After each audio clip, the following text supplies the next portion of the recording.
My name is Charlotte Avery. I'm 32, and for as long as I can remember, I've been the one everyone counted on. Organized, responsible, the problem solver. I built a life on reliability, on showing up, on doing the right thing. Until the morning I found the Rolex box that wasn't meant for me. It was a Wednesday, the kind of morning that hums with the illusion of normalcy. I was folding laundry in the bedroom, earbuds in, NPR humming in the background, when I noticed his gym bag on the bathroom counter. That was odd. Jonathan never left bags out. He was as obsessively tidy as I was. Curious, I unzipped it. Maybe he forgot his watch again. What I pulled out wasn't his usual Apple Watch. It was a Rolex. Stainless steel, champagne dial, sleek and unboxed, but clearly new. I held it in my hand for a full minute, tilting it back and forth in the light, waiting for my brain to compute what my heart already knew. This wasn't for me. It wasn't my style. He knew I didn't wear anything that flashy, and even if he'd bought it as a surprise, there would have been excitement in his voice, not the strange coldness that had settled in our house over the past few months, like fog creeping under a locked door. I looked in the bag again and found the receipt, folded in half inside a small white envelope. The card was there too. It wasn't sealed. "You deserve the world. This is just a start. Jay." I sat on the edge of the bathtub. It was only 8:14 a.m., but my whole day collapsed in a silent, devastating minute. I didn't cry. I didn't throw it across the room like I always imagined people do in movies. I just sat, absolutely still. Not just stunned by the betrayal, I hadn't even fully registered that part yet, but by the clarity that hit me just as hard. He had stopped seeing me. Somewhere between date nights, turning into budget meetings, and vacations becoming family obligations, I had become invisible to the man I'd built a future with. I placed the watch back in the bag, zipped it up, and placed it exactly where I'd found it. My hands were shaking. I stared at my reflection in the mirror. Same girl, smooth bun, no makeup yet, glasses still perched on my nose, favorite navy robe tied tight around my waist. But something inside me had shifted. The girl staring back? She knew, and there was no unknowing it now. I walked back into the bedroom and made the bed with military precision, as if the sharp corners and tucked sheets could somehow make sense of the unraveling happening beneath my ribs. By the time Jonathan returned from his morning run, I was sipping coffee in the kitchen, calmly scrolling through my emails, heart pounding in my throat. He leaned down to kiss me, and I turned just slightly so his lips landed on my cheek. He didn't notice. He never notices the small shifts. "Morning," he said, grabbing his smoothie from the fridge. "Morning," I replied, my voice even. He left 5 minutes later with the gym bag slung over his shoulder. I watched him drive away and stood in the entryway for a long time. It would take me another 26 hours to open his texts, another 3 days to confirm what I already suspected, and nearly a week before I finally said it out loud to anyone. But in that moment, alone in my kitchen, I made a silent vow. I will not let this break me. I will not unravel quietly in the dark.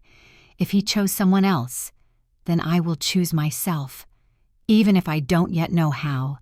Even if I've spent my whole life being the one people depend on, lean on, expect things from. Even if I have to burn down every illusion of what I thought love meant. Because the Rolex wasn't the betrayal. The betrayal was that he didn't even think I'd notice. The next day played out like a twisted déjà vu. Morning sunlight streamed in through the sheer curtains, just as it always had. The scent of fresh coffee drifted through the apartment like a familiar song. And Jonathan, ever predictable, left for work at exactly 8:30 a.m., work bag slung over his shoulder, a distracted kiss to my forehead, his mind already somewhere else. But I wasn't the same. Every movement he made, every pause, every silence that I used to smooth over with excuses. He's tired. Work is stressful. We've been in a rut, that's normal. Now, pulsed with clarity. It wasn't just the watch. It was everything. It had always been everything. I spent the rest of that morning organizing the kitchen pantry, not out of obligation, but because I needed control over something. While stacking cans into rows and tossing out expired pasta sauce, I heard the memory of his voice from a few weeks ago. "Let's keep things simple this year, okay? No big plans for our anniversary." At the time, I had nodded, even smiled, convincing myself we were both just too busy to celebrate. But now I realized he had never asked me what I wanted. Our anniversary had passed like any other Thursday. We had takeout, watched a rerun of something we'd already forgotten, and gone to bed without so much as a toast. He had already checked out, long before the Rolex. It became glaringly obvious 2 nights later when we had dinner with his colleagues, a rare occurrence. Jonathan usually avoided blending work with personal life, but he'd insisted on this one. "I really want you to meet Amy," he'd said as we got dressed. "She's been a lifesaver with the merger." Amy. She was sweet-faced, polished, poised in that casual, curated way women in PR often are. Her laugh was musical, her hand movements deliberate, her eyes shining with an almost possessive familiarity when she looked at Jonathan. And him? I hadn't seen him so animated in months. His laugh came easily, his posture leaned toward her just a little too much. When he poured her wine without glancing at my empty glass, I froze. I wasn't jealous, I was excluded, like someone mistakenly invited to a party that was never meant for her. That night, back at home, I waited until he fell asleep. Then I slipped out onto the balcony, wrapped myself in a throw blanket, and opened a bottle of red wine. I didn't bother with a glass. That wasn't like me. I'm methodical, composed, always measuring.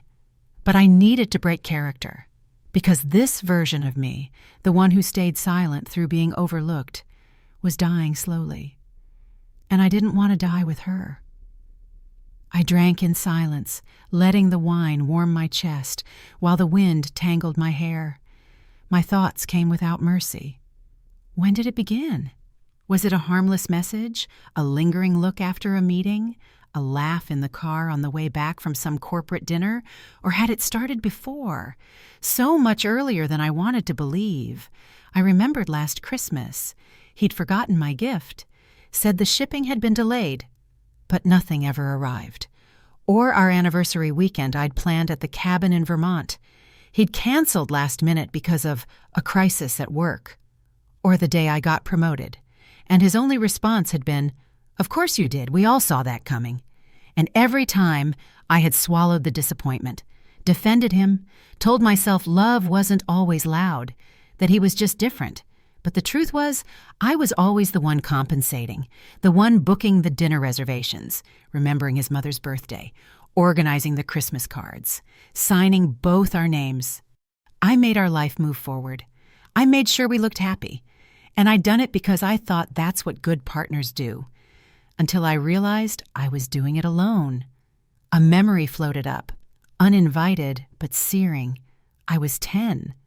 My younger sister, Olivia, had broken our grandmother's teacup. It was part of a set passed down for generations. When my mom found the pieces, she looked ready to collapse. I saw the panic in Olivia's face, the exhaustion in Mom's eyes, and I took the blame. Not out of nobility, out of necessity. I knew my mother couldn't handle another thing that day, so I became the thing that didn't make problems. That was the day I learned my value. I was the fixer, the emotional sponge, the one who held everything together. That same pattern had followed me into adulthood like a ghost I didn't know was haunting me. I was the go-to friend, the dependable coworker, the older sister who always said yes, the girlfriend who never demanded, never cracked, and I had mistaken that for love. I had mistaken being useful for being loved. The next morning I called in sick. I didn't even pretend to cough or explain. I got in my car and drove south along the coast, 2 hours to a small beach town where my aunt owned a cottage. She only used it in the summer. I had the key. She wouldn't ask questions. I arrived mid-morning. The place smelled like old books and ocean air. I didn't unpack. I took off my shoes and walked to the shore barefoot, letting the cold sand suck the warmth from my skin. No music, no phone. I had turned it on airplane mode the moment I left the driveway, not to run, but to be fully here. For once, I didn't want to document the moment. I wanted to feel it. Standing at the edge of the ocean, wind biting at my cheeks, I made a quiet vow.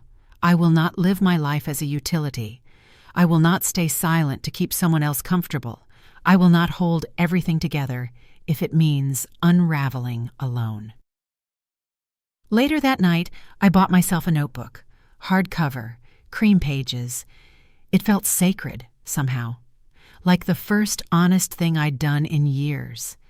On the first page, I wrote, "This is the beginning of something I never allowed myself to have, a life that belongs only to me." I stayed at the beach house for 2 more days. I didn't tell Jonathan where I was. I didn't check my email. I didn't answer the few missed calls or read the string of texts that had finally started coming in on day 2. "Where are you? Is everything okay? Did I do something?" That last one almost made me laugh. Almost. He didn't know yet that the answer was everything. On the 3rd morning, I stood at the sliding glass door wrapped in a fleece blanket, watching the fog roll across the dunes. I felt like a snow globe that had finally settled. Everything I'd been shaking inside myself for years had fallen quiet. And that silence? It was heavier than the chaos ever was. I had spent so much of my life being okay. I didn't even know how to not be okay in front of other people. But alone? Here? I was starting to get honest. That morning, I sat down with the notebook again. I turned to the 2nd page and wrote one question at the top. When did I start disappearing? I filled 3 pages. I wrote about the first time Jonathan interrupted me in front of friends to correct a story I was telling, laughing at how I'd gotten the details wrong, even though I hadn't. I wrote about the birthday when he forgot to make dinner reservations, and we ended up eating takeout in silence. I wrote about how he never once attended my work presentations, but expected me to be there for every one of his. I wrote about the way he stopped touching me with intention, not out of distance, but out of assumption. The way he held my hand like it was a habit, not a choice. I wrote about how I kept choosing him anyway, and not just him. I thought back to my family. My mother, always a little sharper with me than with Olivia. My father, who called only when he needed help filing taxes or managing appointments. My sister, who I loved deeply, but who had never once asked how I was. Only what I could do for her. And I did. Every time. I was the glue, the scheduler, the bringer of calm, the one who sent birthday cards, remembered food allergies, texted reminders about flu shots. But here was the truth that finally slammed through me like a tidal wave. No one had ever asked what I needed. And worse, I had never taught them how. I thought about that day at the dinner with Amy, the way Jonathan looked at her, the unspoken energy between them. It wasn't even the infidelity that crushed me. It was the ease of his affection, the way he wanted to be seen by her, and the way he had stopped trying to be seen by me. That afternoon, I drove back to the city. Not because I was ready to forgive him, not because I had a plan, but because I finally felt like I was walking into my life with my eyes open. The apartment felt different, too clean, too quiet, and yet somehow overwhelmingly loud. He was already home, sitting at the kitchen table, laptop open, fingers frozen mid-keystroke when I walked in. "You're back!" I nodded, hung up my coat, placed my keys in the bowl like I always did. Rituals, patterns, behaviors that no longer meant what they used to. I needed a few days. I was worried. "No, you weren't," I said gently. "You were confused." His face shifted, defensive. "Can we talk?" I sat, not across from him, next to him, not to comfort, but to face him directly. "I found the Rolex, Jonathan." His eyes darted to his bag on the counter, like the ghost of it might still be inside. He opened his mouth, then closed it. "I wasn't going to say anything yet," he said finally. "I was waiting for the right moment." "To give it to Amy?" Silence. He didn't deny it. I watched his jaw tighten. He wasn't sorry. He was caught. "It's not what you think."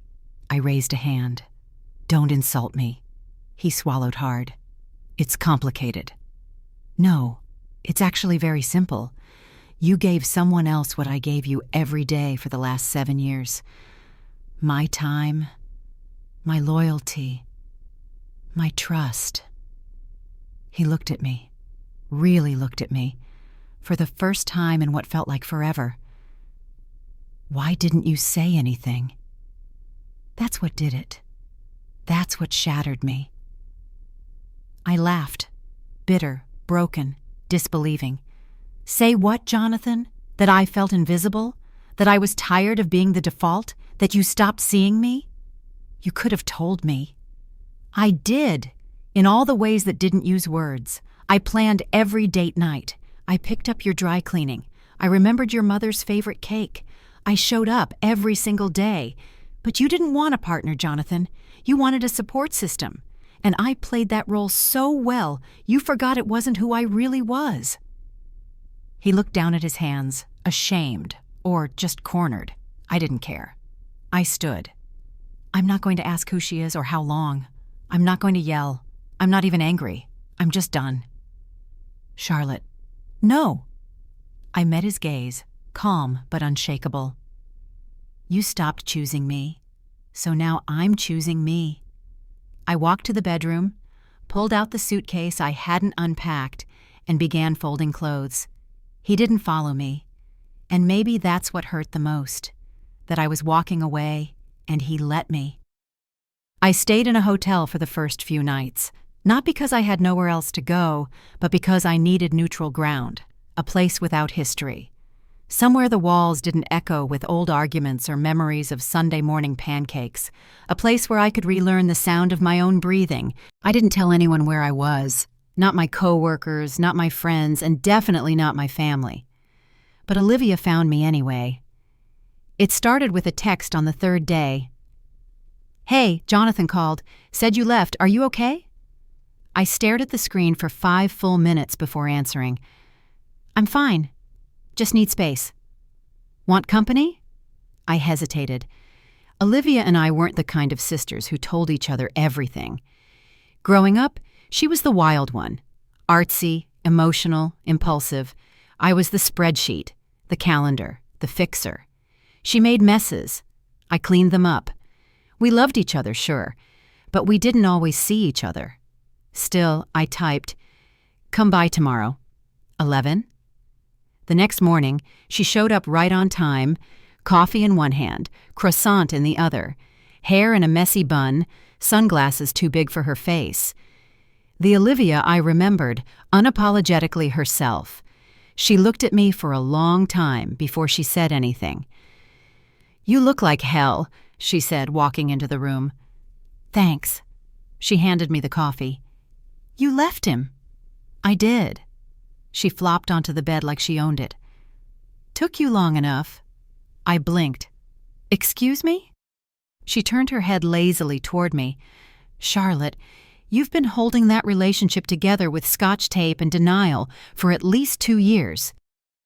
I stared at her, stunned. "Why didn't you say anything?" She raised an eyebrow.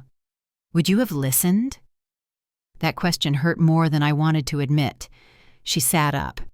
"Look, you've always been the strong one, the one who fixes everything, remembers everything, shows up on time with snacks and advice and neatly folded towels, but somewhere along the way, you became so good at it that none of us ever thought to ask how you were doing." I swallowed the lump rising in my throat. "You mean none of you cared?" I said, more bitterly than I intended. "That's not true," she said. "But we assumed you didn't need anything." I leaned back in the chair. "Because I never asked. Because you never let yourself need anything." We sat in silence. I hated how right she was. "You know what really pisses me off?" I said finally. how much I let it all slide. With him, with you, with Mom and Dad. I just kept doing it, kept being the one who showed up. Olivia nodded slowly. It's what you learned. You thought being useful was the way to be loved. I looked at her, surprised. Where'd you get that? My therapist, she said, deadpan. I've been going for 2 years. I raised my eyebrows. Seriously? She smiled faintly. Yeah. You're not the only one who needed fixing. I laughed despite myself. It felt good, like shaking off dust. Olivia pulled her legs up under her. Can I tell you something that might sting a little? Sure, I said cautiously. You kind of made it hard to love you. My stomach clenched. What? Not in a bad way, but you were always so perfect, so in control. You never let anyone help you. You never broke, and it made the rest of us feel like messes just for existing. I couldn't compete with you, Shar. None of us could. I stared at her, speechless. She wasn't saying it with malice, she was just telling the truth. I always thought you resented me, I said softly. She looked at me. Sometimes I did, but not for the reasons you think. I resented that you were the favorite, the one who always got praise. But now I realize you didn't get closeness. You got expectation, and you wore it like armor. I pressed my fingers to my temples. This wasn't just about Jonathan. It never had been. It was the whole damn pattern, playing out in every part of my life, and I'd let it. I didn't know how to be anything else, I whispered. I know, Olivia said, but maybe now you get to be more. We sat like that for a long time, 2 women in their 30s, finally talking like sisters, without the roles, without the performance. Before she left, she paused at the door. Come to dinner on Sunday. Mom's making lasagna. She misses you, even if she doesn't know how to say it. I rolled my eyes. She'll just criticize my hair. She criticized my hair last week. It's basically how she says, I love you. I smiled. Maybe I would go. After she left, I wrote in my notebook again. Today, I learned that my sister always loved me. She just didn't know how to reach me behind all my strength. I sat with that for a while. Then I picked up my phone. Jonathan had texted again. I miss you. Please, can we talk? I didn't reply. Not yet. Maybe not ever. Instead, I sent one text to my mom. Coming Sunday, save me some crispy corners. And then I opened my laptop and booked an appointment with a therapist. If I was going to build a new life, a real one, not one based on being everyone's backbone, I needed help. Not as a weakness, but as a beginning. Sunday came with the usual overcast haze that made the city feel like it hadn't decided yet whether it wanted to rain or not. I took a long shower that morning, longer than usual. I shaved my legs even though no one would see them. I curled my hair, something I hadn't done in months. It wasn't for them, not exactly.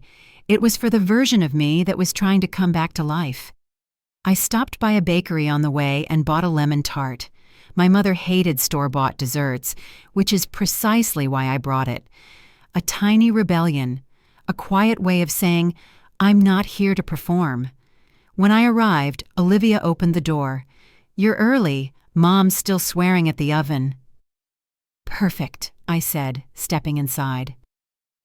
The scent of tomato sauce and basil hit me in the face like a wave of childhood.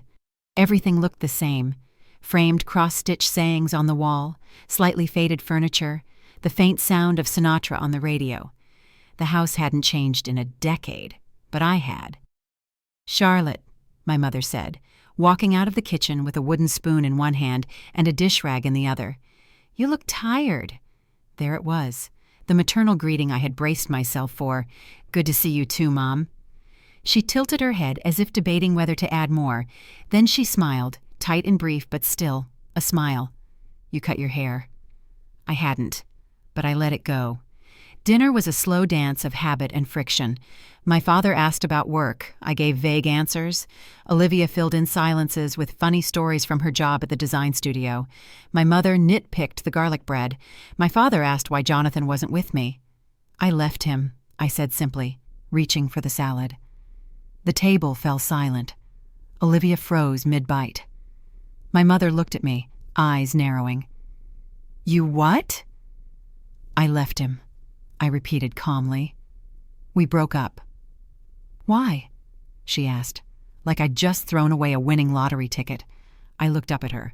Because he cheated. And even if he hadn't, I was done being invisible. My father cleared his throat. He always seemed like a good man. He was, to everyone but me. My mother frowned. He never raised his voice. He always showed up for Christmas. He brought me that orchid from... Mom, I said gently. Stop. You don't know what our relationship looked like inside. You only saw the packaging. She went quiet. Not in a malicious way, just stunned. I thought you two had the perfect life, she said after a long pause. That was the problem, I said. I thought I had to make it look perfect. I thought that's what you wanted from me. Her eyes softened. I just wanted you to be happy. Did you? I asked, not accusingly, just openly. Because it felt like you wanted me to be impressive, reliable, neat, the daughter who didn't take up too much space. Her lip twitched. My father shifted in his seat, and then Olivia jumped in. She's right, you know. You made Charlotte feel like love had to be earned with good behavior. Olivia, my mother began. No, I said quietly. Let her speak. Olivia leaned forward. You always praised her for being strong, for having her life together. But did you ever ask her if she was happy? Did you ever tell her she didn't have to carry everything alone? I didn't know she needed help, my mother whispered. Because I didn't show it, I admitted. Because I thought needing help made me less worthy of love. A silence fell over the table. Not awkward, not angry, just heavy, full. Then my father cleared his throat again. I didn't know any of this. I guess I assumed you were fine because you always acted fine.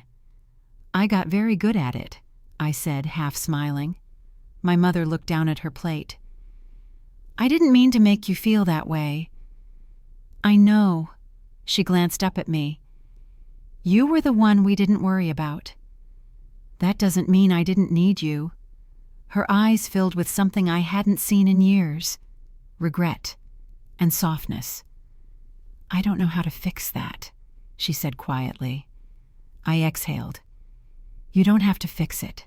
Just hear me. She nodded. For the first time, she really nodded. Like she understood. Dinner carried on in a different tone after that. Warmer, slower. My dad refilled everyone's wine glasses. Olivia told a ridiculous story about getting locked out of her apartment in a bathrobe. My mother didn't comment on the lemon tart, but she had a second slice, and when I stood to leave, she followed me to the door. Charlotte, she said, touching my arm, come back next Sunday? I'd like that. And bring whatever dessert you want, she added. A truce in her language. I'll bring pie, I said. She nodded, and for once, she didn't correct me. Driving back to the hotel, I felt lighter. Not healed, not fixed, but heard. Back in my room, I sat at the desk, opened my notebook, and wrote, Tonight, I said things I never thought I could say. And no one died, no one exploded. The world didn't end. Maybe honesty doesn't break things. It builds them differently. I stared at the words, then added, maybe love isn't about keeping everything together. Maybe it's about letting things fall apart enough to be real. My phone buzzed. A text from Olivia. Proud of you, and I saved you the last piece of garlic bread. I smiled. For the first time in what felt like months, I felt like I belonged somewhere. Not because I was useful, not because I was impressive, but because I showed up as myself. The morning after Sunday dinner, I woke up before the alarm. Sunlight pooled at the edges of the blackout curtains, like it had been waiting for me to get up and face the world. There's a certain kind of quiet that only comes when you're finally making peace with the noise you've carried for too long. That's what it felt like. I made coffee, sat on the edge of the bed, checked my email. Nothing urgent, a few work updates. One from HR confirming my PTO extension request had been approved. I closed the laptop and stared at my phone. There it was, still waiting. The unanswered message from Jonathan. I miss you. Please, can we talk? It had been sitting there for 4 days now. Maybe he was hoping silence would soften, that I'd cool down, that I'd come back to the old patterns, the unspoken understandings, the quiet sacrifices. But I wasn't angry anymore, and that's how I knew it was over. Real endings don't come with shouting or slammed doors. They come with clarity, a deep, cold stillness that lets you see everything at once. I didn't need to scream at him. I didn't need to demand apologies or explanations. I just needed to say goodbye on my own terms. I texted him mid-morning. I'll come by today at 3 to get the rest of my things. Please don't be there. He responded 3 minutes later. Okay, I understand. I almost wished he'd pushed back, fought, pleaded, but instead, I felt relief. I parked outside our apartment, his apartment now, with a cardboard box on the passenger seat and my hands gripping the wheel too tightly. I sat there for several minutes before going in. I didn't expect to cry. I was done crying over this man. What I didn't expect was the weight of the memories that would sneak in the moment I opened the door. The smell of cedar and bergamot hit me first. His cologne still lingered in the air, even though he was gone. The couch still had the throw blanket I'd folded last week. A coffee cup with my lipstick stain sat next to a half-read book I'd meant to finish. A tiny life, still in motion, still waiting for someone who wasn't coming back. I moved quickly, detached, focused.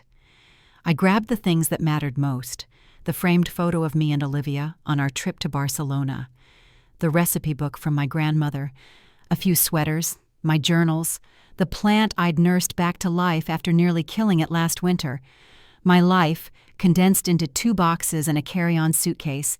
When I opened the bedroom closet, I found something I hadn't expected, my old college sweatshirt.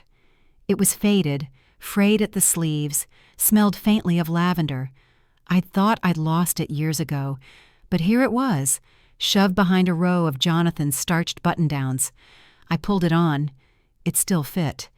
That was the moment I lost it. Not because of him, not because of what had happened, but because of what I'd forgotten. I used to be someone. Before the perfection, before the planning, before I'd built my identity around being indispensable to everyone but myself. I stood in front of the mirror and saw her again, the girl who pulled all-nighters writing poetry, who danced barefoot in dorm rooms, who cried watching documentaries about endangered animals, who believed that love meant curiosity and freedom and joy, not duty and performance and silence. I whispered, "I'm sorry I left you behind." And then, "But I'm here now." I took one last look around the apartment. I didn't linger. I didn't walk room to room trying to feel anything. I didn't touch the countertop where we used to cook together, or run my fingers over the photos on the bookshelf, because it wasn't mine anymore. And maybe it never had been. I locked the door behind me and left the keys on the counter. I didn't cry in the car. I didn't blast music or scream or drive aimlessly like in the movies. I went straight to Olivia's. She opened the door wearing sweats and holding a popsicle. "Jesus," she said, "you look like you just buried a body." "In a way," I replied, holding up my box. "I did." She moved aside. "Come in, there's leftover pizza." I dropped the box on her dining room table and collapsed on the couch. For the first time in weeks, I let myself feel tired, not just physically, but emotionally. The kind of tired that comes from finally letting go of something you held on to too tightly for too long. "Did he say anything?" Olivia asked gently, curling up next to me. "Nope, just, okay, I understand." I paused. "Which tells you everything, doesn't it?" She nodded. "He probably thinks you'll come back." I won't. She looked at me, really looked at me. I believe you. I let that sink in. We ate pizza, watched a bad reality show. At one point, she leaned over and handed me a pint of ice cream like we were 16 again, and I laughed harder than I had in months. And it wasn't performative. It wasn't to make anyone comfortable. It was just real. Later that night, when I crawled into the guest bed, I stared at the ceiling for a while before picking up my notebook again. Today, I walked out of a life I outgrew, and no one begged me to stay. I used to think that meant I wasn't worth fighting for, but maybe it means I was finally worth saving, by myself. I closed the notebook and turned off the light, and for the first time in years, I didn't run through a checklist in my head before falling asleep. I just breathed. The next morning, I booked a rental studio near the waterfront. It was small, 1 bedroom, 1 bath, a tiny kitchen with white tile and a crooked cabinet door.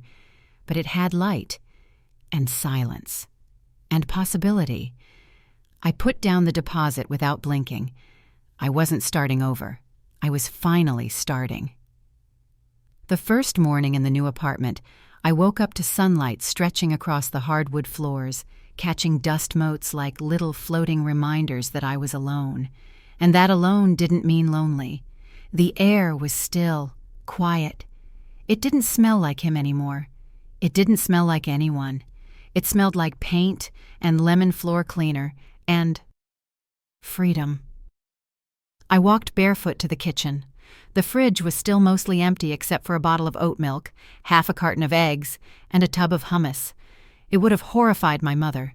She considered a proper kitchen stocked with 3 kinds of jam, homemade pickles, and enough spices to flavor a village. But this silence, this half-stocked fridge, this in-between, was mine. I stood there with my hands wrapped around a mug of coffee, and for the first time in weeks, I didn't feel like I needed to do anything. I didn't have to plan, perform, or prove. There was no audience, no one to impress, just me. And that was still strange. Not uncomfortable, not painful, just unfamiliar. Like walking around in shoes that were technically your size, but hadn't quite molded to your feet yet. Later that day, I met my new therapist for the first time, Dr. Avery.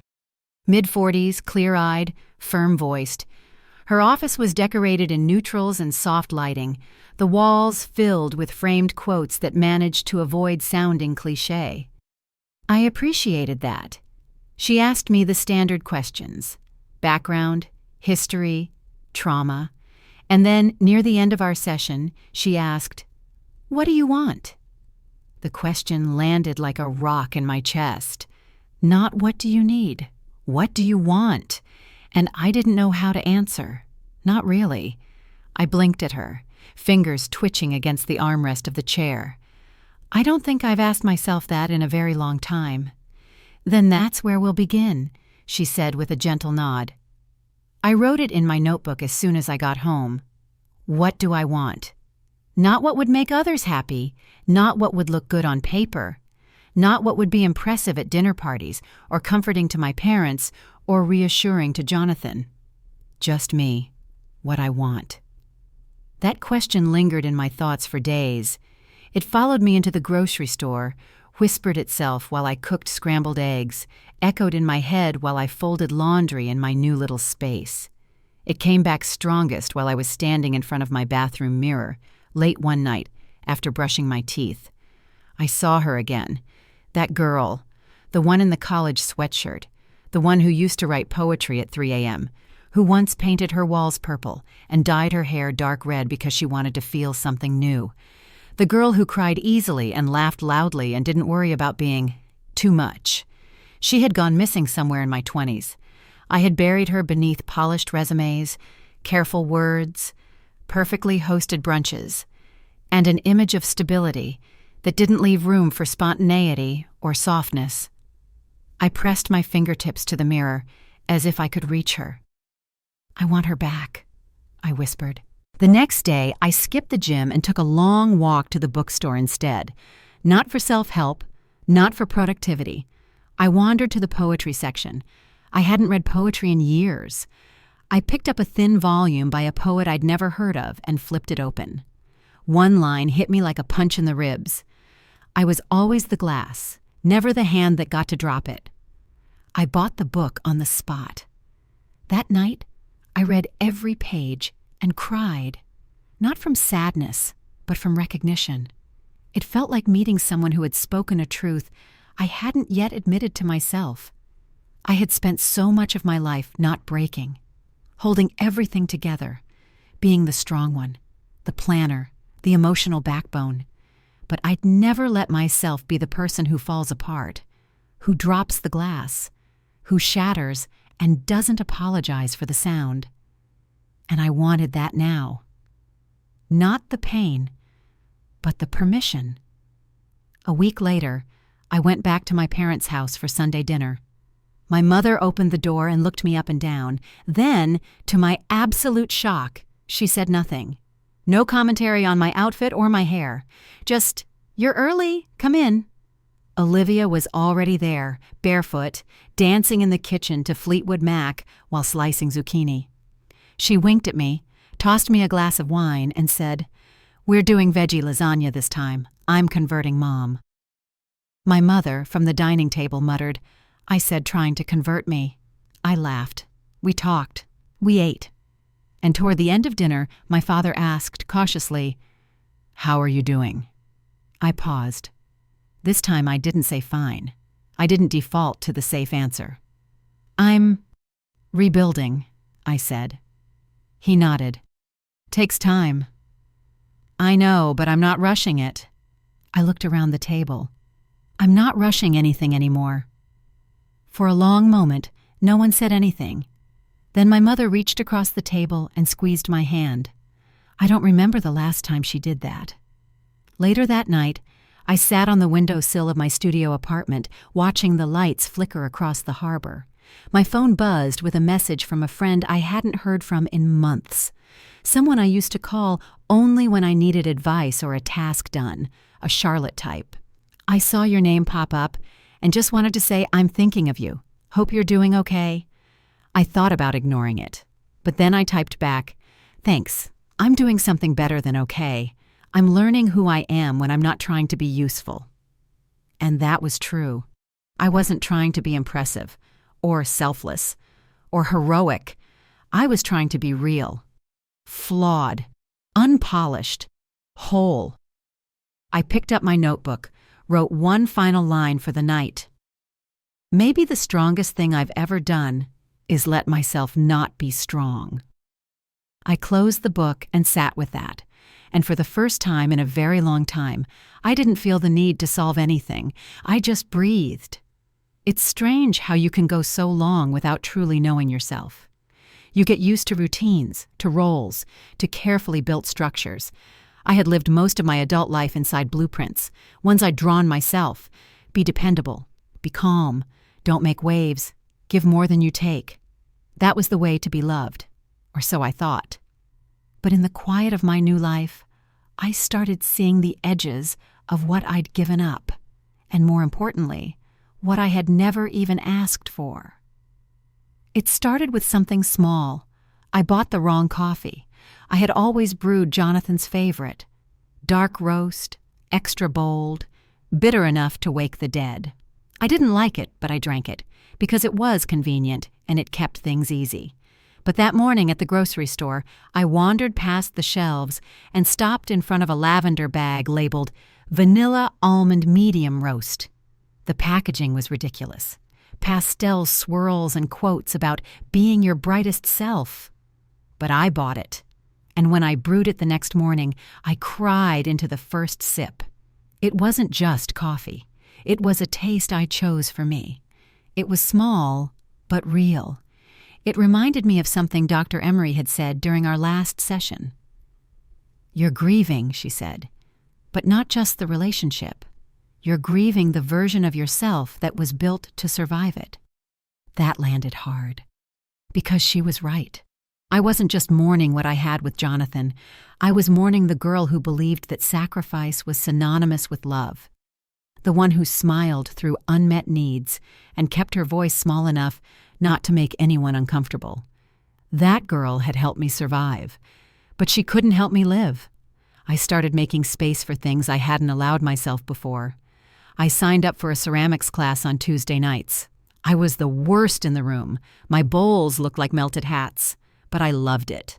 My hands were dirty, my hair was always falling in my face, and for once I didn't care. I took myself out to dinner, alone, sat at the bar, ordered a glass of wine and a dish with ingredients I couldn't pronounce. I watched couples bicker and flirt and laugh, and I didn't feel like I was missing something. I felt like I was exactly where I needed to be. I texted Olivia more often, not just for updates or check-ins, but silly things. Memes, voice notes, photos of my crooked pottery. She sent back stories from her job, bad dates, a photo of our mom baking cookies while cursing at the oven. We were slowly weaving something stronger between us, something built on truth, not performance. And then, one Saturday afternoon, I got a call from my friend Rachel, the one who used to call me when her life was falling apart, the one I always dropped everything for.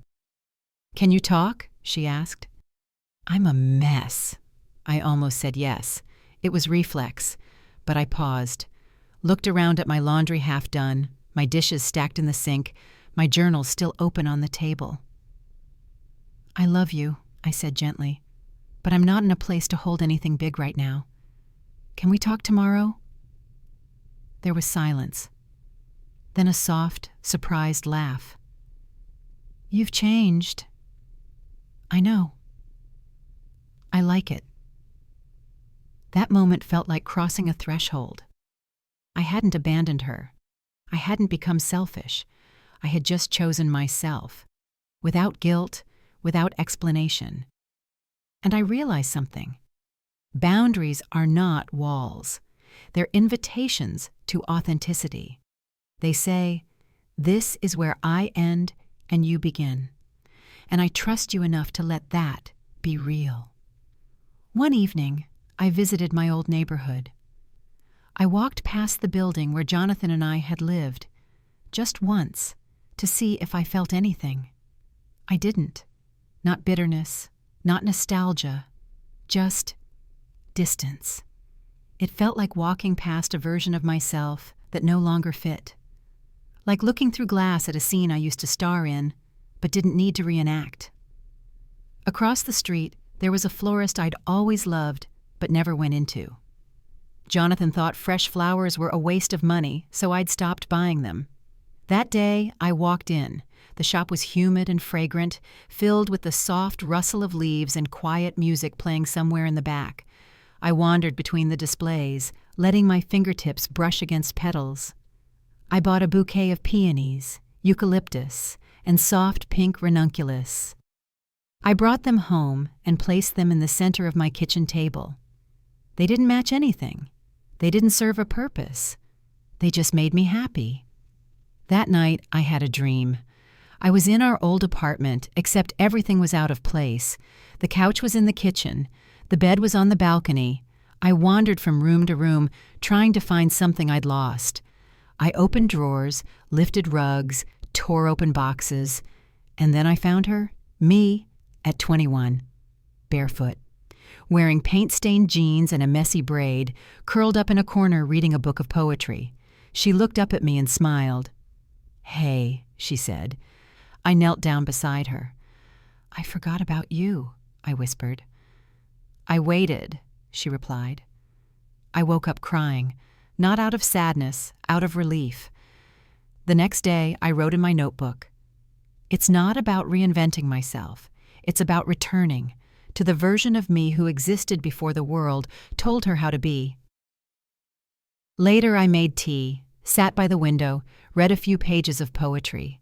The sun was soft, the air smelled like the flowers I'd bought. I felt something I hadn't felt in years. Not pride, not productivity, just peace. And then, as if the universe wanted to test my progress, I got a message. It was from Jonathan. "Hey, I know it's late, and you probably don't want to hear from me, but I just wanted to say I'm sorry. For all of it. You didn't deserve the way I made you feel. I hope you're doing okay." I stared at the screen. I didn't feel anger. I didn't feel the urge to respond. I just whispered, "I forgive you." Not for him, for me. Because forgiveness, I was learning, isn't about letting someone back in. It's about letting yourself go forward. And I was ready. I didn't plan the conversation. I didn't rehearse the words. It happened because healing will always reach a point where truth becomes heavier than silence. It was a gray Tuesday evening when my phone rang. Not a text. A call. My mother. I debated letting it go to voicemail, but something told me to answer. "Hey, Mom," I said. Her voice was soft, uncertain. "Hi, sweetheart. Can we talk? I mean, really talk?" I paused, then said, "Yeah, I think we should." We agreed to meet the next day. Her house. Just the two of us. No Olivia. No distractions. I arrived at noon. She had made tea the way she always did when something uncomfortable was about to happen, like an apology could be steeped and served. We sat in the sunroom, the only part of the house that ever felt calm. I took the cup she handed me and held it between my palms, more for grounding than warmth. "I've been thinking a lot about you," she said, eyes fixed on her lap, "and about everything you said at dinner last week, about how we treated you." I stayed quiet. She looked up at me. "I want to understand." So I told her. I told her how I'd felt for years, like I had to perform to be accepted, like love in our family was conditional, doled out in exchange for excellence, order, obedience. "I was always the good one," I said, and somewhere along the way, that stopped being a gift and became a cage. Her eyes filled, but she didn't look away. "I know," she said, voice cracking, "and I think I needed you to be the one who held things together, because I didn't know how to." That stunned me. "You were the parent," I said quietly. "You were supposed to hold me." "I know," she whispered. She reached for my hand, and this time I let her take it. "When you were a baby," she said, "I was terrified of doing it wrong. You were so serious, even as a toddler, always watching, always figuring things out, and I leaned on that. I leaned on you. I thought if I just let you be the responsible one, everything would stay okay." And with Olivia? "She needed more," she said. "More of my time, my worry. You seemed fine without it, so I gave it to her." "But I wasn't fine," I said. "I just stopped showing it." She nodded, her thumb brushing the back of my hand. "I didn't know how to love you where you were, only how to love you where it was easy."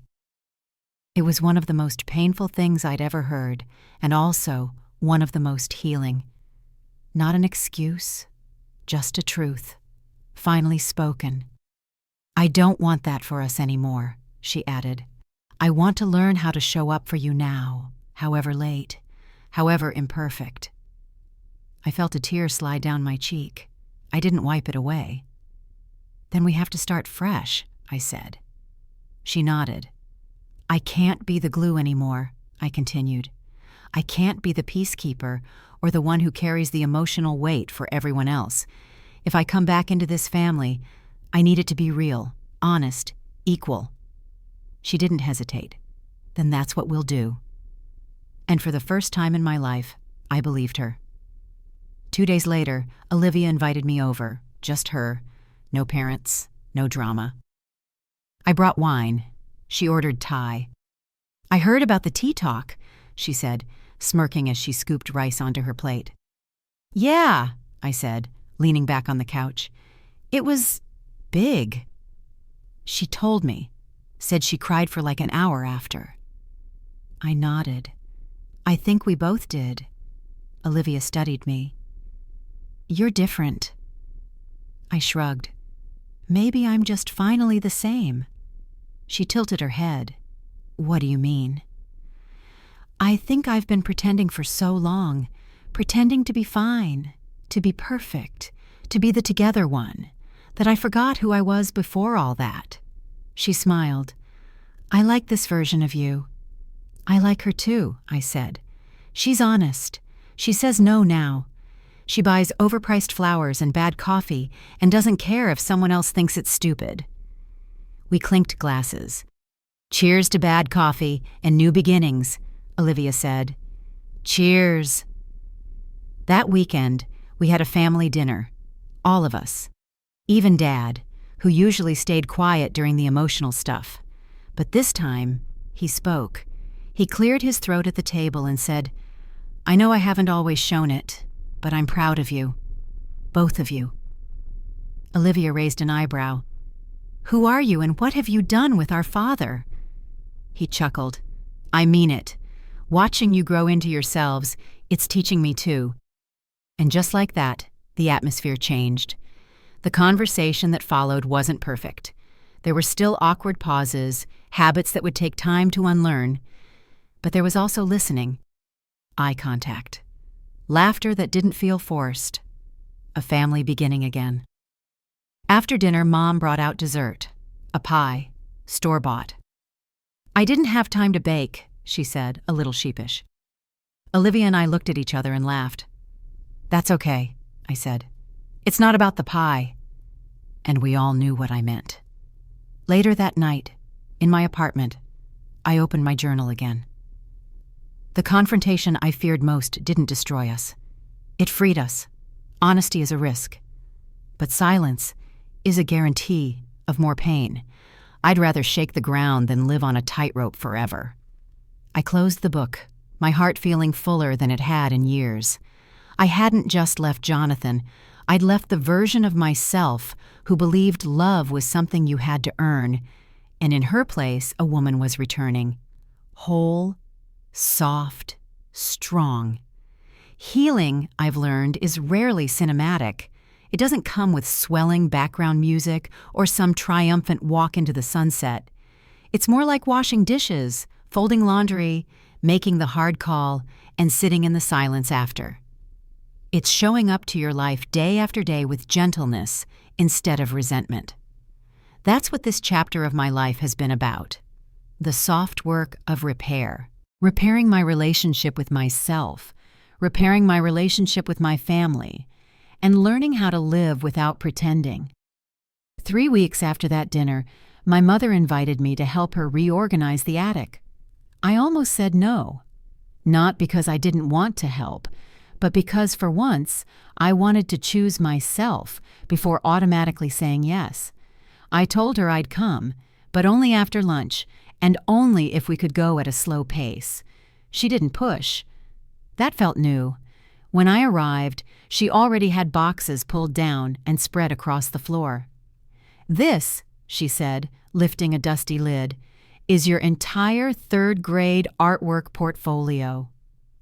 Inside were glitter-smeared collages, lopsided clay sculptures, and a series of very dramatic stick figure stories. I laughed so hard I nearly cried. We spent hours sifting through forgotten items.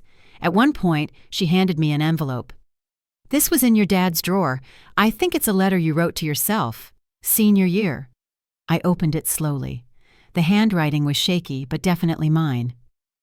Dear Charlotte, I hope you're doing big things. I hope you're successful. But more than that, I hope you're happy. I hope you have friends who let you cry. I hope you're still writing. And I hope you didn't forget how to be silly. If you're tired, it's okay. Just don't forget to be kind to yourself. I pressed the paper to my chest. Wow, I whispered. My mom watched me carefully. You were always so serious. Even when you were little, you wanted everything just right. I think I was afraid that if it wasn't, something would fall apart, I said softly. She nodded. And I didn't do much to make you feel otherwise. She didn't say more. She didn't need to. The apology was already in her effort, in the way she invited me to see old memories together instead of pretending they'd never existed. We didn't hug. We didn't cry. But by the end of the afternoon, we were sitting on the floor, sipping lemonade, and laughing over a picture of Olivia with a bowl cut. And it felt like something had shifted, quietly, naturally, genuinely. Olivia, on the other hand, had become my steady lifeline. We started a new tradition, Friday night sister dinners, alternating between our apartments. Some nights we cooked, some nights we ordered greasy takeout and watched trash TV. One night, we drank an entire bottle of wine and made a playlist called Songs We Should Have Danced To in Our 20s. She was the first person I read my poetry to. "You're really good," she said one night, blinking in surprise. Actually. "Thank you," I whispered. "I used to be afraid it was too much." "You are too much," she said, grinning. "And it's glorious." At work, things shifted too. I stopped saying yes to every extra assignment. I stopped staying late to prove my value. I asked for help when I needed it. And slowly, my team began to see me differently, not as invincible, but as human. I still cared. I still worked hard. But now I left room for me in the process. One afternoon, my boss stopped me before I left for the day. "You've changed," she said. "I mean that in a good way." "I feel different," I said. She smiled. "You feel real. Keep going." And I did. Even Jonathan faded into the background eventually. His name stopped popping into my head every time I passed a couple on the street. I didn't wince when I saw a Rolex ad. I didn't replay our last conversation in the shower. I didn't block him. But I never answered his last message. I didn't need to. Closure, I learned, is something you give yourself. You don't need someone else to sign off on it. I still had bad days. There were mornings I woke up feeling hollow for no reason. Nights I found myself replaying old conversations I wish I'd handled differently, but I gave myself grace. Because growth isn't always visible. Sometimes it's just not reacting the way you used to. I still saw Dr. Emery once a week. We'd sit and talk about the little things, like how I chose lavender sheets because they made me feel held, or how I'd cried watching a video of a dog getting adopted, or how I was learning to enjoy my own company on a rainy afternoon. One session she asked, "When you think about love now, what comes to mind?" I paused, then said, "Love feels like space, like I can take up space and no one will try to shrink me." She smiled. "That's a beautiful definition." And it was, because I had spent so many years shrinking to make room for other people. Now I was finally expanding. On a warm spring day, I invited my family over for brunch. Just us, my space. I made blueberry pancakes, fruit salad, and mimosas. I even put fresh flowers on the table. Olivia walked in and immediately declared, "This place is so you, like the inside of your brain had a Pinterest board." I laughed. "That's the nicest thing you've ever said." Mom brought homemade scones. Dad brought juice, awkwardly handed me a plant as a housewarming gift. We sat on the floor because I still didn't have enough chairs. But no one complained. As we ate, talked, and laughed, I looked around and felt something settle in me. Belonging. Not because I earned it, not because I worked for it, but because I had allowed myself to be seen, and they had met me there. That night, after everyone left and the apartment returned to stillness, I sat by the window and opened my journal. I used to think rebuilding my life meant burning it all down. But sometimes healing is about reclaiming the parts of yourself you were told to quiet. The girl who cried easily, the girl who danced in her kitchen, the girl who wrote poems and chose bad coffee and wasn't afraid to ask for what she needed. She didn't disappear. I just stopped listening. And now, she's home. I closed the journal, turned off the light, and let the quiet hold me. It didn't feel empty. It felt full. 6 months passed like breath. The kind of passage you only notice when the seasons change. The trees outside my apartment had shifted from the deep green of late summer to the burnished gold of early fall. And so had I. I no longer measured progress in big milestones. I wasn't chasing dramatic reinventions or epiphanies. I was simply here, living in my skin, occupying my own life, and for once, not apologizing for it. It was Olivia who suggested the celebration. "Well," she said one afternoon while we were both barefoot in her kitchen, eating cereal like kids, "you never really celebrated the move, or your new job title, or, your freedom." I rolled my eyes. "I don't need a party." "You don't need one," she said, wagging her spoon at me. "But you deserve one. Come on. Not a full-on charcuterie board wedding vibes Pinterest thing. Just a night. Your people. Your space. Something that says, 'I made it.'" The words sank in deeper than she probably meant them to, because I had made it through heartbreak, through disillusionment, through the painful, slow unlearning of being small. "I'll think about it," I said, even though I already knew I would. 2 weeks later, I hosted a small gathering in my apartment. Just a handful of people. Olivia, my parents, a few friends from work, and a woman I'd met in ceramics class who'd quickly become a kindred spirit. No one brought +1s. No one wore anything fancier than jeans and sweaters. Someone brought a speaker. Olivia brought cake. But the most meaningful thing was what I brought. Myself. No mask, no performance, just the whole, uncurated version. The Charlotte who didn't try to manage everyone's comfort, who laughed too loudly, who occasionally forgot the punchline of a joke halfway through telling it. The Charlotte who let herself be seen. It was a small night, but a big moment. At one point, as we passed around paper plates and refilled wine glasses, my mom pulled me aside. She handed me a gift bag, not large, not fancy. Inside was a framed photo I'd never seen before. It was me at 10 years old, sitting cross-legged in the backyard, reading a book with a half-eaten popsicle in my hand and glitter all over my face. "I found it when we were cleaning the attic," she said. "You looked so free in this, like you weren't trying to be anything." I blinked back tears. "I wanted you to have it, to remember her." "I think," I said slowly, "I'm finally becoming her again." She touched my arm gently. "You never stopped being her. You just paused." Later that night, after everyone left and the laughter faded into soft echoes, I stood in my kitchen washing wine glasses, barefoot in my favorite pajamas, music playing low in the background. It wasn't glamorous, it wasn't grand, but I had never felt more rooted. There were no unread messages from Jonathan, no surprises, no tightness in my chest wondering who I was trying to please or prove something to. Just stillness and self-trust. And a woman who had built a new kind of home, inside herself. That weekend, I went back to the beach house, alone this time. The sky was wide and moody, the wind pulled at my sweater, and the waves crashed against the shore like they had something urgent to say.